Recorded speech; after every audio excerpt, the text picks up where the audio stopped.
when you get your coaches to scale your business for you straight from bed. Yeah. Awesomeness. How are you feeling? I'm feeling good, feeling strong now. Much better, thanks. Excellent. That's great. Wonderful. That's wonderful. That's a good So- start to scale your business. That's a Yay. good start. So, in a nutshell, like, what do you do, Summerville?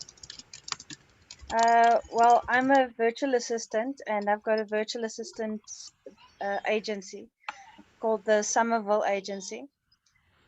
So what we do is we take tasks off entrepreneurs, busy entrepreneurs, and do it for them. So we offer services that can help lighten their load so they can focus more on their running of their business than actually the admin stuff and the social media stuff that bogs normal entrepreneurs down. So we take that off them and we do it for them. Hmm. So you refer to we do that. How many people are in your business? Currently, it's just me, and then I've got another VA who subcontracts to me when I need it. Hmm. Okay. Great. So you're already testing how to delegate things. And I think that's already, I mean, this is the start. When my wonderful friend Steve always says, it starts with you, but it's not about you. And when clients come to you, they build the trust towards yourself, towards you, Samuel, but then you hand it over to others. So, and then they follow up and do all things. I think this is the biggest change in when you build a business from starting, but it's not, and then delivering this trust to your team that the client feels it's in perfect hands. Absolutely. Yes. So, How do you feel about that, Summerville? About handing over work to others? If it's something that I know that they can do well and they won't drop me, then I don't have a problem with that. But it's to find the right people that have the correct standard of work that I'm looking for, so that I can hand off some work to them.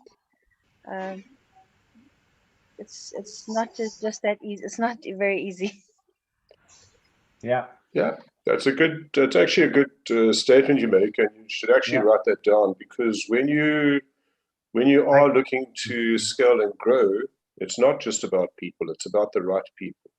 Yeah. Otherwise, you're going to have to manage them, and you're going to find it very difficult to scale. Yeah. Yeah. Micromanaging is the last thing you want to do as a head of an agency. Yeah. And also the other side, I don't think any employee likes to be micromanaged. Yeah. Yeah, It just shows there is a let's say there's a failure in values. I would often say, like, something you need and the other person is not fulfilling. Maybe it's accuracy, like, or being really precise. If precisement is your thingy. Yeah.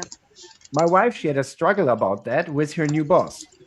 My wife, she's really precise and she wants to make clients really happy, but she's not fast. Her new manager, she's really fast all over the place, and but she's not precise. So basically, she's giving my wife all the time the feeling of she's not good enough. She's not, because I'm not fast enough. And so she started 2 weeks ago, and her energy already dropped by at least 30%, just because she feels she's not good enough and she tries to learn the new job and all that. So, a good quote I read sometime, so one day, was about, and I would, maybe Stephen, you can refer to that. It's a sense of, you cannot motivate people, you can only demotivate them.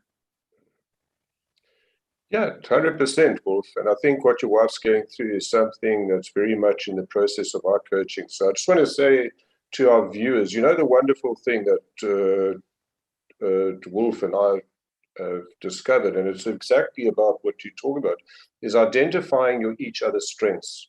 So Wolf doesn't expect me to do things that he does, and I don't expect him to do things that I do. It's how we do them together to achieve the goal. So if you're in your wife's analogy, Wolf, then because her manager is fast, you shouldn't expect your wife to be fast. You should give her the support and the processes that support her in doing her job well, the way that she does it. And there's a good, there's a wonderful saying I always ask myself when I'm sitting in team coaching in businesses is say every owner talks about, and it's very important for you, Summerville, especially in selecting the right people, is that there's always a complaint that their people don't take responsibility. Well, they'll only take responsibility if you give them the responsibility. Yeah. And it's an interesting story to hear her stories, because she is the employee. She cannot change the situation. And I'm like, oh my gosh, it's so obvious. Processes are needed. And the leader manager has to do this and this. So it's so obvious. But as an employee, she said, but I'm new. I cannot change anything. And I wanted to give some feedback, but she doesn't have time to give feedback. She doesn't even have, my boss doesn't even have time to have a feedback session with me, because she's herself is totally over, how do you say, it has too much over her head. Like she's all over the place. And so seeing this again, I thought oh my gosh, it's interesting how an employee feels again on the other side. Yeah. And I'm hearing this every day. I can tell you. Wolf, please refer her boss to me. Yeah. Yeah. She can change it. Yeah. But let's talk about the one and only Summerville. Yes. So should I start the screen? Yes, please. Wonderful. Yeah. All right. So we created a new screen, and it's called Ahoy Captain. So can you scale your business? Do you see it? Yes. Yeah, clear, very clear. All right. So it's Captain Levy.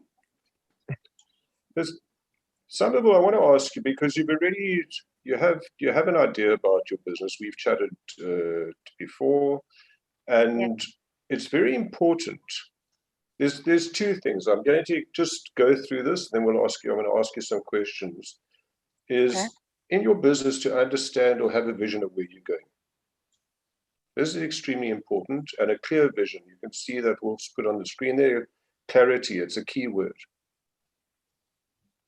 It's not about whether you will get there or not. It's having an absolutely clear vision of where you're going, and very importantly, why. What is motivating? What is the motivating factor to get there? So that's, if you look at the island, these are the parts we're going to discuss tonight. I'm just going to run through this quickly with you. So what is your vision? Where you see the boat anchored, and then what's your motivation? And also you need to give it some form of number. It needs to be tangible, because during the process, as you will see later, every step of the way needs to be measurable. You also need to have a clear understanding of where you are right now, and not only where you are, and what is also holding you back, but having an understanding of where you are relative to where you want to go is very important, because it's only then, when you have these 2 points, that you can actually plot the best route. So right now, you have routes open to option. You have different routes open to you and options that you can take. Which is the best one for you to take? And it's extremely important to know what are those things that are holding you back. So it's really about being honest with yourself, and it's not my journey, it's not Wolf's journey. This is your journey. We are only here, as he said earlier, to guide you, and maybe just guide the ship along the waters, and hopefully to support you in finding the right route to get to where you go. And I just wanted something quickly to you is that, we speak about scaling, and I know last time we touched a little bit about scaling and growing. both, either the growth or the scale will get you to your vision. But when you understand the clarity of your vision and your business, you will be able to decide which one you want to use to get there. So I want to ask you, while we're on this, is what is your vision for your business? I want to get my business to such a point that it can run without me having to do very much, and to the point Okay. where I can earn enough that my family and I can travel. Okay, that's awesome. That's pretty clear. But we're gonna just tap into that a little more. So you want to build a business that can run without you. Well, very little of me. Right. Yeah. Okay. That's good. You don't when it runs without you, it doesn't necessarily mean that you let go of the whole business. Yeah. Mhm. It's kind of Okay. almost, right? Yeah. You can still hold the end of the string. Yeah. Okay. You're not disconnected from it. And then it's about providing, you said, about providing enough money for you and your family. To travel. Okay. And I'm going to come back to But that. not to live. Sorry. Carry on, Wolf. Yeah, I just wonder, like, only to travel, and where do you live from, or live off? To travel and live from off, or just traveling? It's just bonus. Yeah, to live somewhere would be awesome too if we could travel and live somewhere. But to travel at the moment is the first goal. Okay. So it doesn't need to provide the money for the baseline. So base is just extra money. Yeah. Okay. If I can ask you, what would provide the money for the baseline? Okay, you guys have got me lost now. Okay, so it's about providing enough money to run that the business runs, that you can actually live, because, and this is where the clarity is. So this is not a test. I think Wolf's question was a very good one in terms of what does your travel look like to you? Are you going to have a base to travel from? Are you just going to travel around the world? Ah, okay. Yeah, I think we'll use where we are at the moment because we have a Okay. nice house here in the bush. So to Beautiful. go from here, travel to the UK would be nice, and then come back home, because then we have the familiarity again of the bush and our home and family around. So you want a secure base that you can work from, Yeah, and then the freedom to travel when you want to. yes. Okay. So isn't that the motivation?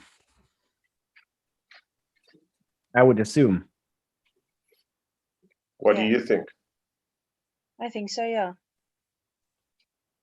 So what is the number? What is the turnover per year, or the profit you have to make per year to reach that? I don't know yet.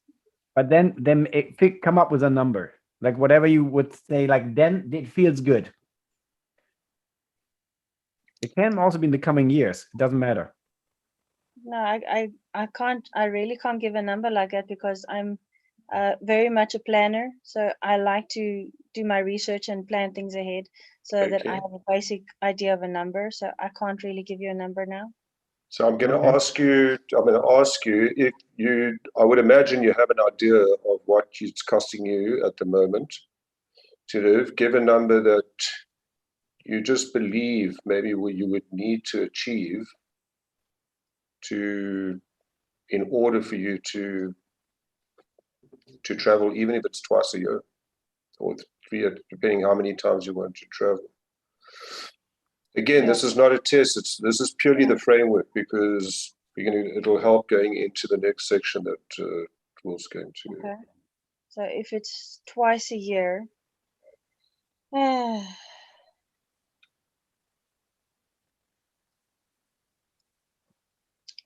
maybe about 750,000, because there's 5 of us. Okay. 750,000. Rands annually. Yeah, Okay. easy. easy to 1 million. Okay. Okay, let's make it a million. Let's make it 1 million. Yeah.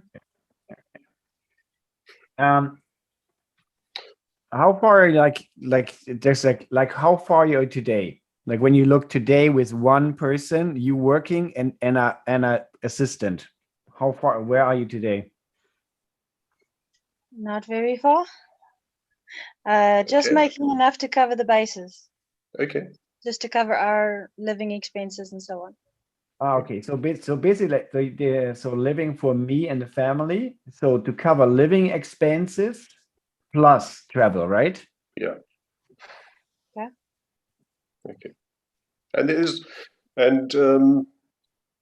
some of what I want you to understand, and I understand it's not, you might not feel comfortable also because we are live, so you don't have to just reveal what you want to if you're not too far. Yeah. Once we go into sort of offline sessions and you're doing this on your own, you can also you can tweak the numbers to what you want to. Yeah. Okay. So the growth, when you say like you're almost there, because this is is it just plus 20% or plus 50%? Just No, like she said she's not. Sorry, Wolf. She said she's not there. She's only just started, so she's quite a way off from where she wants to. Okay. So yeah, it's to me like also like interesting to see how much do you make turnover with 1.5 people or one. So to see like also where how many, because you can also then see how many people you need, right, in the scaling business. Yeah. How much can I will ask it differently. If you, let's say you would hire a full-time virtual assistant, right? Yeah. How much could you make turnover with one virtual assistant? I don't know if I have one solely just for myself and they don't have other clients.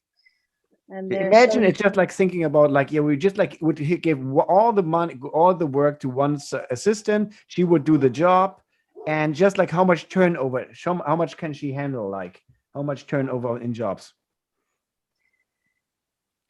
Well, any one assistant, one virtual assistant, they can handle quite easily about 5 clients, full-time clients. Yes. So that's, I don't know. I haven't planned those numbers out. Haven't worked out those numbers yet. I'd like to ask you something just before that. Then, if we come back, Wolf, to where the boat is with the anchor. Yeah. Yeah. Okay. In terms of your offering, are you offering a general VA service? Are you offering a specialized VA service? Is it niched into a certain area? Well, my services are more into the creative side of services. So I like doing the social media, whiteboard, explainer videos. I also like handling, sorting out somebody's inbox, especially when they're full. So, and doing small tasks of admin in the background. So I don't mind doing that. But it would be nice to have a VA that's more a general VA or an admin VA that can take tasks like that. Okay. So it's really it's administrative services or creative services that are taking up the time of entrepreneurs and taking them away from what they should be doing in their business, or where they should be focused. Yeah. Okay. All right. And would you have specialized VAs in certain areas, or would you have one VA that could handle admin, helping someone with their emails? It would be best to have somebody that, or 1 or 2 people that can do the general things, but they also then specialize in like the bookkeeping, accounting type of admin. Then you get what you call a real estate VA that can help with people in the real estate and their type of admin. So yeah, to have specialized VAs would be ideal. Okay. Mhm. So I would say, we just asked, like, the question of finding the right people that that I can trust to hand over. Is this something is hard or easy for you? No, that's quite hard to find people that you can trust, that you can hand stuff over to. Then I would say put it to drag you down in the sense of, no? Or is it something that can cause your business to fail if you don't find them? Both. So It can be something that can pull you down, and it can cause your business to fail too. yeah, so maybe it's also here, and the one thing is like finding the right people to is hard. Yeah. Yeah, so I'd just like to maybe just rephrase that a bit in terms of finding the right people is hard. Okay, so it won't necessarily drag you down. It's a lot of effort that you're going to have to put in at the beginning. Yeah. Yeah. Yeah, it's just effort, right? Yeah. Yeah. Maybe the question is, maybe it's not dragging you down. It's just here, right? Yeah, Huh? I think so. Wolf. Yeah. We just keep it there. Okay. Mm-hmm. Okay. So you have a clear understanding, or you've just come over here, so that you actually are looking for more specialized VAs, because if you find specialized VAs, it becomes very selective in the people that you're looking for, and it's going to release you of the, if I can use the word worry, of managing them. Yeah. And because they'll be specialized, they will be more, you'll be able to trust them a lot easier than somebody that's just starting out and they don't know what their niche is and they don't have any experience. So it's better to find somebody that's already got their niche and they are specialized in that area. Okay. So your selection of your VAs is going to be critical to where you want to go. Yeah. Mm-hmm. Okay. Right. Okay, so now you can start looking at the certain, and I'd Wolf, jump in if I've left anything out, but you're starting to get an idea, and I don't know if you're seeing a clearer picture of where you are and where you want to go. Just right now, I'm not even asking you to choose the route. Mm-hmm. Yeah. Is there something else that can cause your business to fail? Lack of customers. If you don't have the work coming in, you can't pay VAs. You can't cover your expenses. Sure. Well, you can't even place them. Yeah. One of the pros of your business, just listening to you, if I can just reflect back to you, is that your VAs are only contracted to you if there's work. So it's not a fixed overhead that you're sitting with. Yeah. Very important in terms of scaling your business. Yeah. Yeah, it will have to work out like that. When the work comes in, then they get a percentage of the of each quote. Okay. Are they okay? They are paid, no? With okay. Correct. So they get a revenue share. Okay. Mm-hmm. Yeah. Yeah. That's good. So there's no risk for you.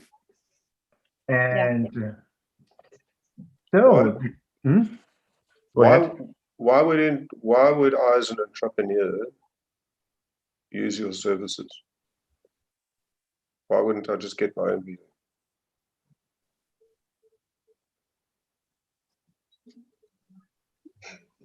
You got me thinking now. Excellent. Well, for somebody to come to the agency, I'll have to be able to offer them specialized services that are of excellent quality, because you can get any VA from anywhere and you don't know what their quality is. If you come through me, then I can at least vet the VAs and say, listen, I know their work. their work is of good standards, and you won't be let down. Okay. Because that's what Right. most entrepreneurs are looking for. They want somebody that they know is going to work, and they're not going to be let down. If I give you a task, you don't want to be dropped and say, oh, no, now I've got to go and find somebody else to do it. Okay. So you're going to take that away from me as well, the vetting part of it. So when I Yes. come to you, I'm kind of reassured that I don't like saying 100% chance because we're all human, but that I have a strong possibility that I'm going to get someone good Yeah. Yes. because they've gone through you. And the other thing is that if they don't perform as they want, as we expected them to, that it actually, the responsibility lies with you and not with me, then I just phone Summerville and ask her to replace them. Yes. Okay. Very important as an entrepreneur. You give me peace of mind that I can actually focus on my business. Yes, exactly. Okay. Yeah. Okay. So want to focus. If you would stop working today, right? Let's say your baby needs you more than expected, or you want to spend more time with your baby, right? Yeah. So would this cause the business to fail? So how much depending is the business from today on you? So, or could you say that no, with 2 hours a day, I can basically run it even with that? Yeah, at the moment I can. If I have when my baby comes in, it will be fine. I still will be able to manage what I've got with a few hours a day. Perfect. So then that's no risk. That's perfect. So, and it's like we are looking really like what we'll try to support you in finding risks. Yeah. No, and usually, especially in service industry, in service business, people usually are risks. Certain people are too important if they are because they own too many roles. They are everything. They have all they are doing the job. They are doing the sales. They're the only one who know all passwords, right? So, Yeah. and if this person is sick, or then the whole business stops, for example. And this is especially with small business, or like then this is where other people or systems need to come in place to support that everybody can just even go for a vacation, right? And the business continues. It's not just sickness, it's just even vacation. Yeah. Because I heard someone who likes to travel a lot, at least twice a year. So it needs to be so that's a system needs to be like that. That with your vision is pretty clear. Okay. And What are the other are there other challenges or hurdles that you kind of see at the moment? Things that are kind of maybe blocking you or holding you back? Well, at the moment, my current situation is holding me back. So for the next 6 months, it's going to have to be like, whoa. But then once baby is here, then and we are settled, then I can start thinking more in depth of going forward with the scaling or growing, whichever works. yeah. Okay. Anything else? Anything that's kind of that would be blocking you moving forward? Even let's think in 6 months. Let's think ahead. So and then it's 9 months, right? So in 9 months, you enjoy the first 3 months, like we 100% there for the baby, and then you say, yeah, now I really want to take this further. So even I think a year from now, it doesn't matter right now. So we ease things up when things are all in place. Yeah. And what could then hold you back? Myself. Okay, important. how that? How that? Myself. How that? If I get scared of doing it, if I you get in your own head and you start thinking it's not going to work. Is this going to work? Is this going to be too much work? Am I in the right headspace? Is my business at the right place to be able to scale? So it's basically, as an entrepreneur, you get into your own head. Mhm. So you start doubting yourself, doubting your business, doubting that it can scale. Mhm. Okay. So there's a mindset to it. Yeah. Yeah. Very important. So it's Very mindset. honest of you. Be very honest with yourself. Yeah, I try to be. And that's awesome.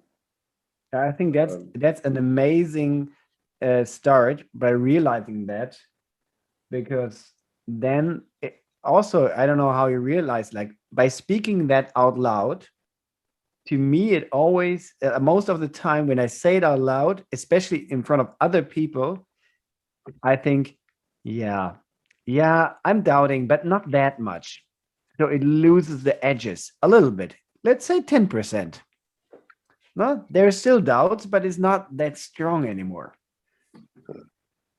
And because then the inner convincer starts at like, yes, but look at your clients, they're happy, so why don't, and they want more, you know that, right? And they're happy and we have good reviews, and so everybody is cheering, so why shouldn't we? So okay, but is there a good reason to be scared? Someone you cannot convince, someone who have to put in the business and like, yes, Summerville, you're right. The one thing you're not telling, in the sense of this, you have to really, this is really important for scaling, getting the work done. This is one thing. What else? I don't know. Then maybe it isn't. Maybe this is nothing. What are the things what are a couple of things that would cause that self-doubt? Or what are you doubting? Let me ask you that. The fear of the growth of the business. So with more growth comes more work, possibly comes more responsibility. Okay. Fear of it not working out, fear of failure. Okay.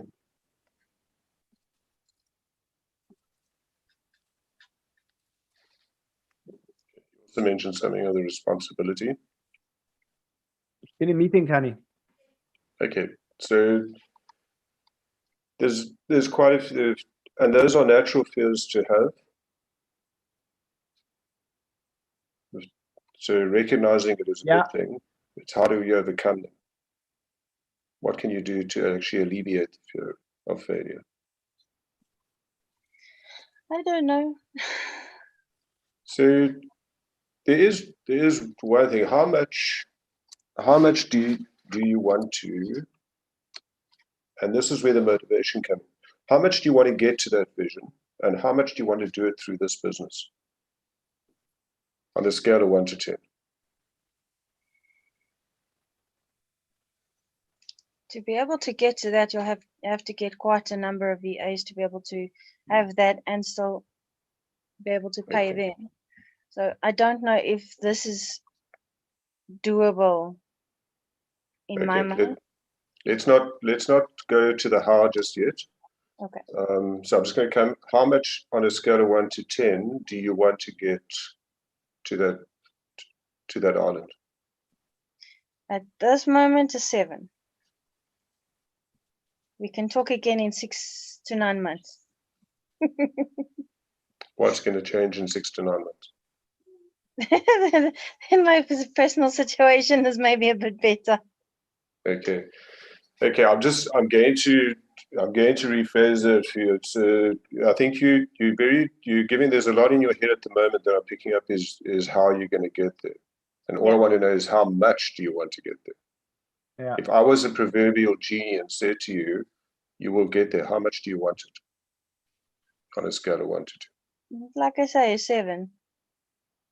I want to get there, but I'm not fully committed to doing that yet. Yeah.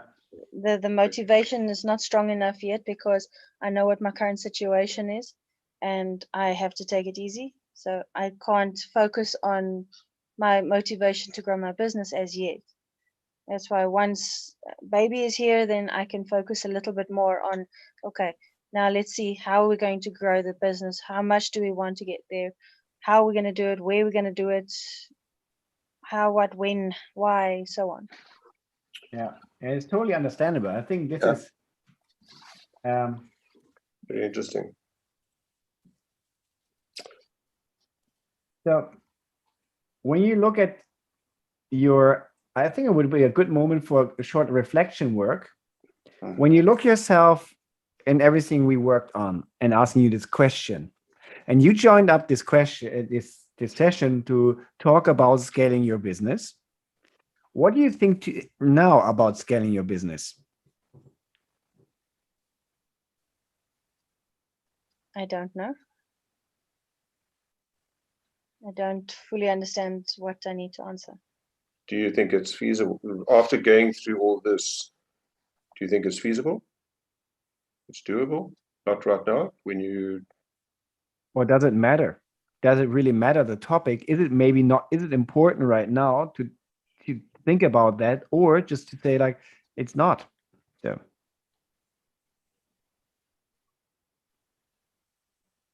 You lost me.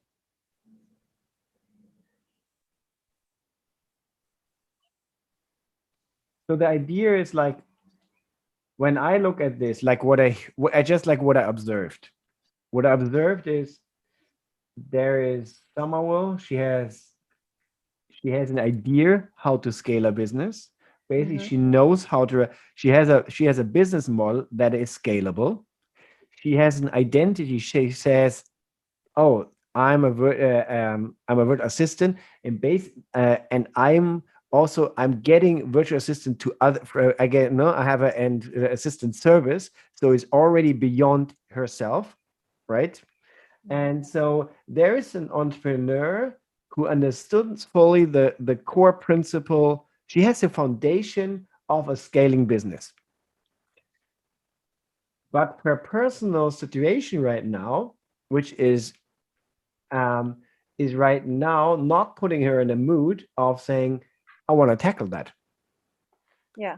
So my suggestion to Summerville would be amazing. You know how it works.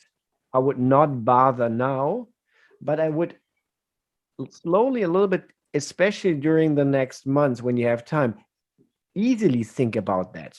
Like what is needed, like writing down processes when you have a little bit of time. Just using the downtime to prepare your business, because when you're ready to scale, you're already 60% done or 80. So I think it's so out of that, you can really easily prepare things. And imagine that from a light way and say like, yeah, maybe it's you're traveling change into spending more time with your family, right? And so it can even change. But then okay, what kind of process do I have to build that others can do it? How can I ensure the quality control, right? Rather than me, or do I always have to talk to the clients, or can someone else talk to clients? So, and I think this is from that. It's a really wonderful position to not, without pressure, thinking about that. Yeah, I like that. Yeah, this is actually an ideal time for you to actually think about how you're going to scale it, and to plot that path, whichever one you take, this one or that one, is to give thought to those processes, because then that's going to guide you as to which way you're going to go. Yeah. And that's all it really serves as a guide for you, and you're giving thought to it, where you can start bringing it, the possibility of starting to bring it to life. Yeah, I like that. Yeah, I can start working on it while I'm waiting. Yeah. Sure. And the things like the fears are also completely normal. I had in all my businesses, they're always coming. And from all the entrepreneurs I met, it doesn't matter how big their business are or small, it always comes. But there is something which is somehow a little stronger. There is this wish to do good or serve the world, or something. There's a goal that is bigger than that. We still overcome it somehow magically. And besides that, there is like good coaching methodologies, because it's here's a lot of times a cause of inner beliefs. I have, for example, the belief I have too much energy. I'm too much. So I could scare people away if I show all my energy. Mm. So I limit myself to calm down, so not just to overpower people. Okay, and I find a coffee shop, I can something I just play it out fully. I can play it out fully, but actually, this is what I love about the coffee shop, because here in Europe, I can rarely show this. I Cool. have to be like really like calm down. But I changed my inner belief from I know I have enough from I know I don't have enough. I have too much energy. I could scare people away. So I know there's always more energy if I need it. Yeah. So I remember calm down. If you need it, bam, I'm there. I can even play the guitar or really energize up if I need it. And this helps me. So from a lack I created now it's a power. So this is we can all change your fears into strengths, because they has a good reason why, or there's good hints about fear of too much work. How do you make the work smaller that you don't have to fear it? Yeah. Make it more controllable or getting better. And if there's not one perfect assistant, maybe you have to say, oh, I need 3 experts that do certain things, they do it really well. So how do you break things down? Yeah. And to make sure that the right systems are in place as well. Yeah, and how do you train a good system? Because they want to do it good. They when they start working with you, they want to do their best. The question is, can you give them the teaching or provide them the security that they can learn and grow in your system? Because they want to understand, what does Summerville mean with good work? Yeah. Because they don't know. Samuel, in the preparation time that you have now, as you see this picture, okay, Mm-hmm. it's very important that you're able to align a behavioral framework with your strategic framework. Because when you can align the two, okay, then you create the highest probability of success. Okay. And listing your fears is very important. So even if it's the fear of them not performing well, as Wolf said just now, there's always a counter to that. Ask yourself a counter question: what would it take for them to perform well? What do they need to know? What does performing well look like for your VA agency? What does performing look like for Summerville? Because that also needs to be, if you come back to selecting your VAs, which is going to be a very selective process, is do they clearly understand how they have to perform? They might be very skilled at what they do. Is their behavior aligned to the skill in order to meet the benchmarks that you do? So don't fear your fears. Your fears are actually a very good sign to you. Yeah. And just break through. And so how the question is like, what makes Summerville? Is it the always fascinating? You're not the way you dress up and the way you decorate your virtual room, right? You stand out. I never saw someone in a Zoom meeting having the whole setup you have. This is already branding. So this is like opening your Zoom room with you is already special. This could be a part of branding. All virtual assistant needs to be a time travel. It's like it needs to look that way. So it's like a airplane uniform. you can totally see the stewardess or who so there's a uniform for the virtual assistant in the sense of no, we always look like that. We always have a flower in the hair and the dress. So we always there needs to be a beautiful curtain, and we are delicate and design orientated because this is like to me as a creative person, I saw this and I totally valued that. Thank Yeah, So, yeah. and so this could be, and it's like, yeah, this is the one thing people love about you.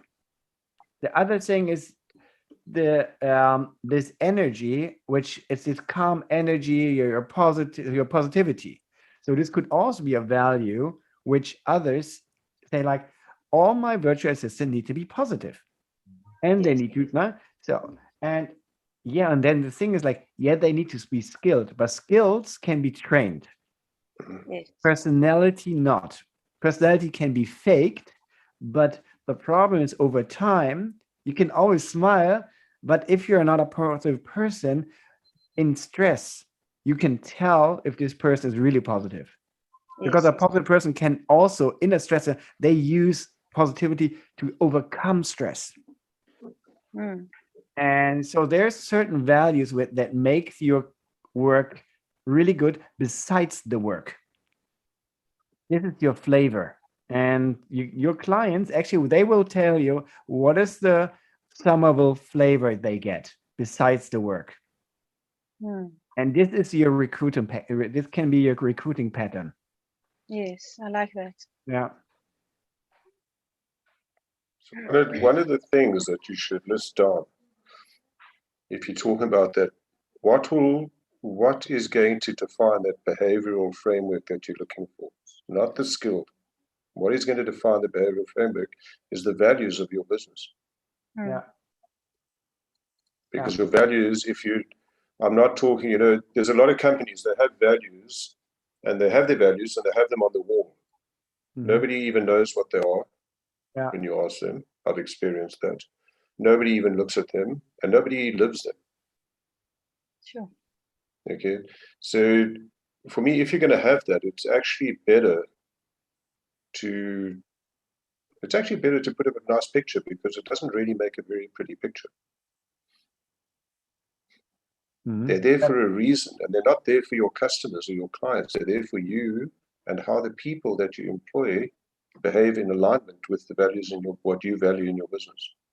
Yeah, and this is your basically your hiring policy, and which helps. Like I will hire people, and if you say like I have 5 value positivity, always we always have like a designy background, and I don't know, being on time and like certain things. You can also you have a rule to talk about them because maybe this month someone stepped on your toe. You say like, yes, I hired you as a virtual assistant, Wolfgang. I like your positivity. I also like the way you approach things and but your background is not well designed. You have posted and it's a totally chaotic place. It doesn't suit our design. Could you please change that? Then I know all the other things. Maybe my work is okay, my positivity is okay. Oh, I only have to change the background. So we have even a thing to talk about, so I can know what I can improve. But the rest, I'm okay. I only know the one thing that matters to you. So, oh, no problem. I can take off the heart when I work for you. Yeah. Because this doesn't suit you, or the pictures are too personal. We want to have more a simpler version. It's too personal, and I don't like when it's in an angle. It needs to be always straight. Yeah. No, but then I can change it, and I'm still doing a good job for you. And oh, this is what you mean. Oh, wonderful! This is no problem. I can easily set it up, and it gives you the guidance to build your team, to give feedback to your team. Or you can also say, Wolfgang, amazing, your positivity. The client said your positivity was great this month. They were all over the place, and your positivity helped them to overcome the stress. They are so happy. They were so happy by the positivity, they didn't even ask for the work. Just by being positive, sometimes it's enough to our clients. Great job. Oh, thank you, Summerville. No, and this is how you build and grow your team. Yeah. There's a very important part to what Wolf said now is that, and you see it over the past, even since he brought this in 1995, and I did a lot of research on it, where I had to do a research paper, is that, and what Wolf is talking about is, I don't like calling them the soft skills, they're actually people skills. But they're so important to your business. Okay. In terms of how people show up in the workplace, and that's all around emotional intelligence. But you have to be very clear on what you want in your business, and how do you communicate that to the people that are going to be signing up, or that you're going to be signing up in your business. Yeah. There's two things, because I see we are heading towards time, and I think maybe Wolf, I'd just like to say two things to Summerville, and then maybe you can just show what we get if you want to. Do you want to show what we're going to head into next week, or do you want to just leave it with the homework to do? I would say that we like first close the session for today, and also the question is, as Summerville doesn't want to scale right now, is the question if she wants to put more time into that or not. Yeah. I think that's awesome. And to me, it's more like in the summary is also like, what is maybe like, do you have like one or two takeaways from the sessions? Something what you take away? Well, you brought up a lot of things that I didn't think of before. So yeah, I took away a lot of things, how things to include in the interview process, things to look at, things to ask. I never actually thought of my ultimate goal and how much it will cost. So that was also nice to know. So it's like, if I can aim for R1 million a year, that would be awesome, because then we can look at traveling as a family again, which would be awesome. So yeah, I learned quite a lot tonight. Okay. Wonderful.